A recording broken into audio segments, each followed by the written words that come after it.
So Call of Duty World War II is now on the books. It'll be released in November sometime, and if you saw that trailer or that reveal and you didn't get hype, you were either probably born into Black Ops 3 or Advanced Warfare, or you just don't like Call of Duty. Because me watching this reveal, the nostalgia smacked me like a lead pipe. That's grit, that's grime, that's dirty, that's World War II. There are over 100 countries, or nations, I should say.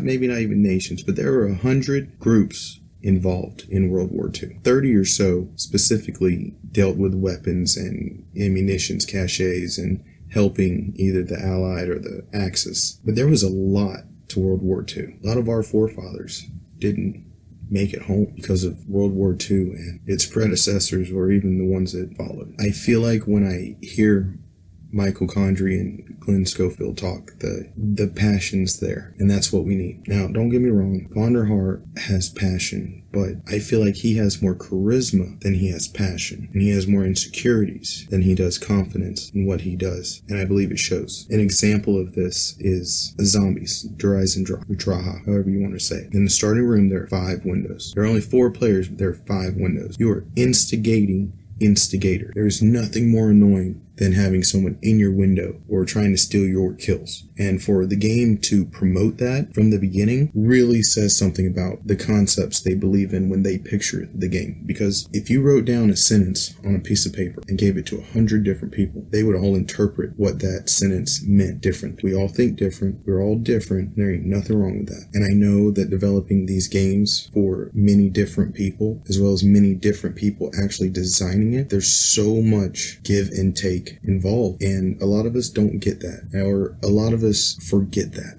I should say, because I'm just as guilty as everyone else of that. I also criticize and say how I feel when I feel it sometimes, and it's been a struggle not to do that my entire life. I think that's why I'm just so quiet and soft-spoken. But believe me, just because I don't say it out loud or you don't hear the conversation, it's going in my head. I've been saying it probably for a long while, or I've been saying exactly how I feel. You just ain't heard. And when it finally comes out, everybody's shocked. And it's the same thing with these games. We all try and give our opinions, and a lot of people feel like they don't get heard. A lot of people feel like these guys hear and do what they want. A lot of people think that these guys hear and do what Activision says do. Nobody really knows. That's part of the transparency that gets at me. Call of Duty Clan Wars, Call of Duty Clans, Call of Duty Supply Drops. Clan Wars goes with Call of Duty. I don't think Supply Drops do. I hope they're not going to incorporate these battle crates or supply chests, or however we want to word it. I hope that it's not incorporated into the next game. There's relatively low to little cosmetics that they can actually do with World War II, because everybody was just pretty much camo and blacked out. It's like being the silverfish in the ocean, glimmering and shining in the sunlight.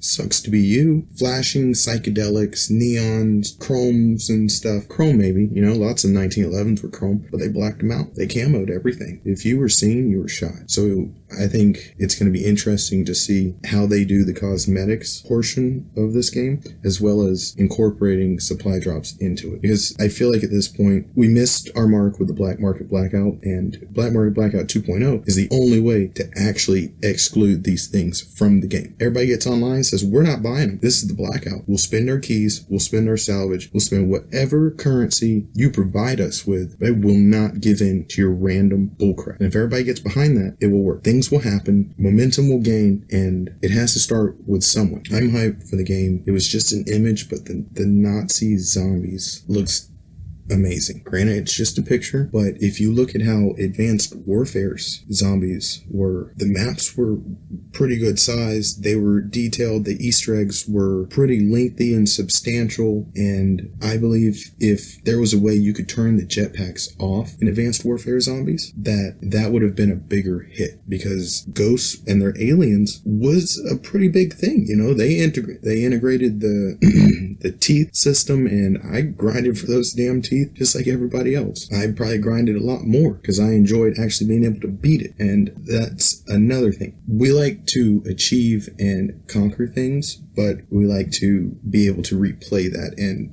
beat our own records or best someone else's or whatever. Grief mode, I didn't care for, but the idea of another type of multiplayer inside of zombies is where it's really at.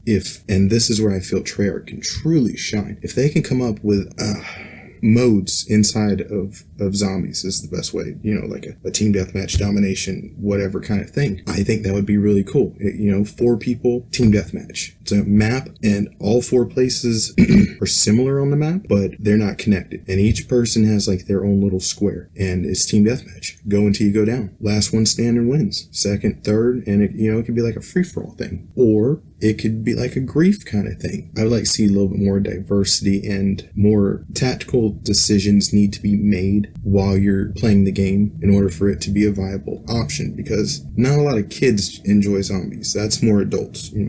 There are a ton of kids playing zombies, don't get me wrong. The average demographic for Call of Duty these days is 13. Now explain how a mature is 18 years old, but explain to me how a mature game's demographic is 13.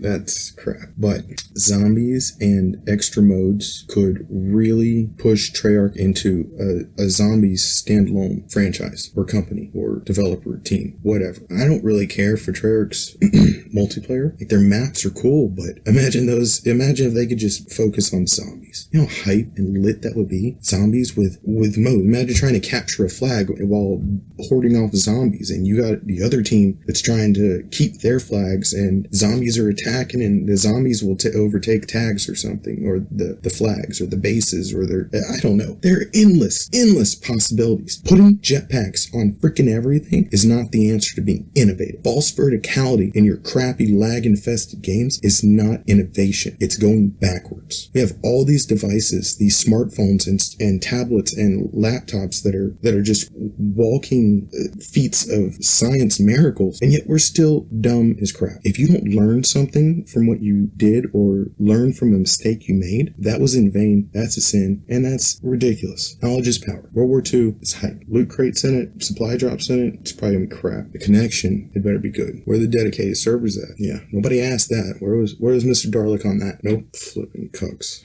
Alright, I raged enough. World War II, Call of Duty, on the books. See you in the beta, because I've already got mine pre-ordered. Till next time, y'all be safe out there.